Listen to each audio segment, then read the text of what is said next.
প্রধান উপদেষ্টা ডক্টর মোহাম্মদ ইউনূসের নেতৃত্বে অন্তর্বর্তীকালীন সরকার গঠনের পর থেকে আলোচনায় আগামী জাতীয় সংসদ নির্বাচন। গুঞ্জন রয়েছে সহসা নির্বাচন দেওয়ার পরিকল্পনা নেই অন্তর্বর্তী সরকারের।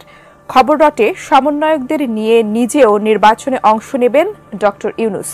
সম্প্রতি বিষয়টি নিয়ে মুখ খুলেছেন অন্তর্বর্তী সরকারের এই প্রধান উপদেষ্টা, যেখানে সাবেক প্রধানমন্ত্রী শেখ হাসিনাকে নিয়েও কথা বলেছেন তিনি।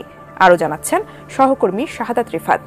ছাত্র জনতার আন্দোলনের মুখে শেখ হাসিনা সরকার পতনের পর বাংলাদেশের দায়িত্ব নেই অন্তর্বর্তী সরকার। তবে দায়িত্ব নিয়েই নানা চ্যালেঞ্জের মুখে পড়েছেন এই সরকারের প্রধান উপদেষ্টা doctor Mohammad Yunus.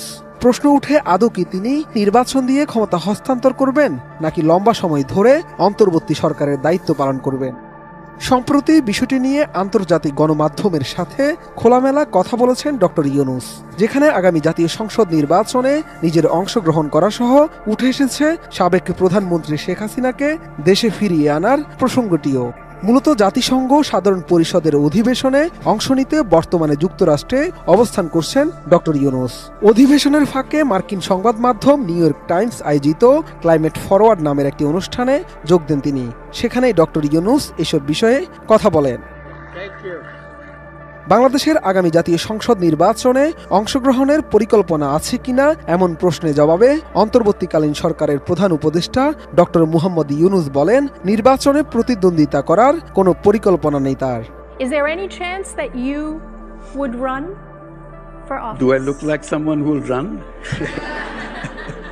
I'm not in the running business at all. There is no chance that you would run for office? No way, no way. That's not me.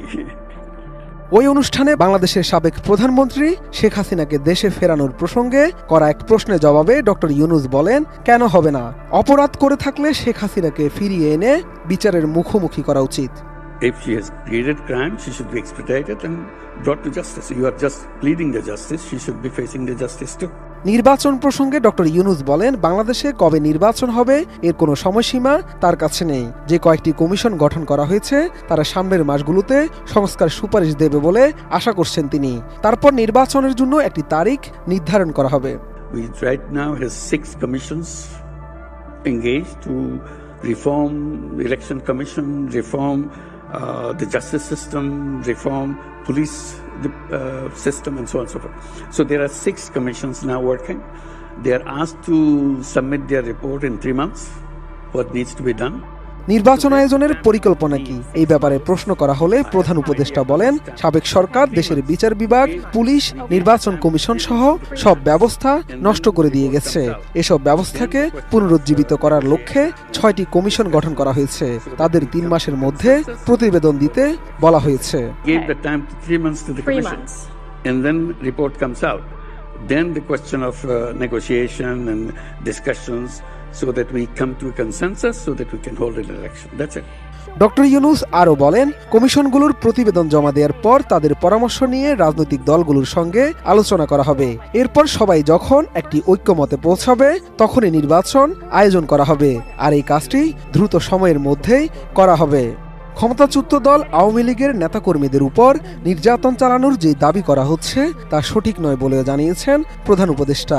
তিনি বলেন, যারা দেশ ছেড়ে পালিয়ে গেছে তারা চলে গেছে, আর যারা আছে তাদের বিরুদ্ধে রাজনৈতিক উদ্দেশ্য প্রণোদিত কোনো ব্যবস্থা নেওয়া হচ্ছে না। Government, this is your responsibility, so it doesn't add anything extra to that, and nobody is victim of political victimization of this nature in Bangladesh right now.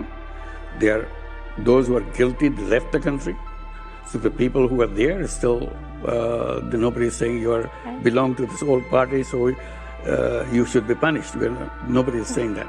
এর আগে ছাত্র জনতার অভ্যুত্থানে গত 5 আগস্ট প্রধানমন্ত্রীর পদ থেকে পদত্যাগ করে শেখ হাসিনা ভারতে চলে যান। এরপর 8 আগস্ট শান্তিতে নোবেল জয়ী ডক্টর মোহাম্মদ ইউনূসের নেতৃত্বে অন্তর্বর্তী সরকার গঠিত হয়।